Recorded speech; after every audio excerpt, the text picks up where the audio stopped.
And of course, we have to reflect on the words of Khumbudzo Ntshavheni yesterday, who says cabinet, at least government, is not going to assist those zamas in that standoff, I suppose, in Stilfontein.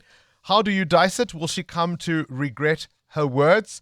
She was quite emphatic yesterday, saying, we didn't send them there. We're not sending help to help criminals. We're going to smoke them out. They will come out. Criminals are not to be helped. Criminals are to be persecuted. It really is something quite extraordinary. Heather has called us, grew up in Stilfontein. That's exactly where it is, the Khumbudzo township.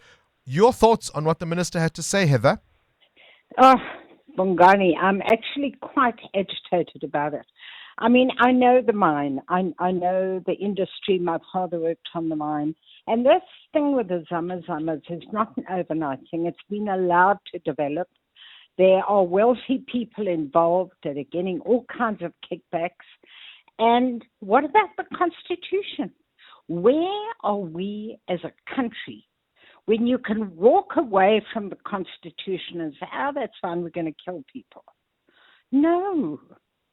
I can't believe that we're in this space, that people can actually say that. A minister can say that. It's all about populism, Heather. It's all about populism because, as you would appreciate, many communities are frustrated by the impact of artisanal miners, the zamas. A lot of them are operated or at least run by criminal syndicates. They are often a threat to local communities. We're not taking that away. I think let's just be clear. We're not taking that away. But as I said, I used the example. If I, as a criminal, was in a gunfight with police officers and I got injured and the gun was no longer in my possession, you would not say paramedics mustn't come and help because I'm a criminal. That's why we have hospitals in prison. Duh. David van Wyk is a mining analyst and lead researcher at Benchmarks Foundation and joins us now on the line. David, you are fully versed with the issue of artisanal mining, its threat to local communities, its impact. Your response to what the minister had to say?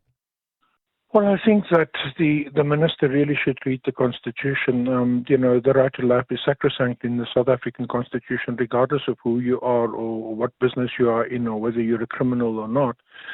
The other thing is that, people have a right to a fair trial and they're not guilty until they are found guilty. So you can't just say that they are criminal because you haven't tried them as yet. But besides that, a Margaret mine is a mine that belongs to Harmony Gold, and it runs the Margaret Water Company off that mine. Where is the mine management and security to have kept almost 6,000 people out of the mine because those people had to go down existing, shafts? Surely existing shafts should be secured and no one should have access to them. Now, the problem is that we have found that very often people are recruited in Lesotho and elsewhere, but also South Africans are recruited in the Eastern Cape by labor brokers and subcontractors and so on, and then they find themselves in these mines. They think that they are there on a legal contract, but they are not. They are actually operating illegally. And for the mine operator, it is very, very cheap to operate that mine because they have no overhead costs. They don't pay pensions. They don't pay medical aid and things like that. And those workers stay underground for 6 months at a time, and they get like 50% of the wages of a normal worker. So, David, hold on. So they are super exploited. David, hold on. Are you saying that in some instances, in fact, what we call illegal miners are part and parcel of the mining operation with a legal operator turning a blind eye because this is just much cheaper and easier to deal with? Yeah, you see, we call them ghost workers. We don't call them zamas. We don't call them artisanal miners. We call them ghost workers. This became apparent in 2021 when 18 miners in the same Stilfontein area surfaced dead and wrapped up in plastic and so on. Job Mogoro, the premier of the Northwest Province, went there, and I was in a radio interview with him where he said that the widows coming from Lesotho to identify their husbands told him that they were recruited, that they were formally recruited. They were under the impression that they were working in a formal mine. So what I don't see the police doing is looking at who are the recruiters, who goes to Lesotho, who goes to the Eastern Cape to recruit people to come and work in these mines. What I also don't see, and we recently arrested Louis Liebenberg, who is a major diamond smuggler and guy who was processing illegal diamonds, but he was operating in Welkom, which is a gold mining area.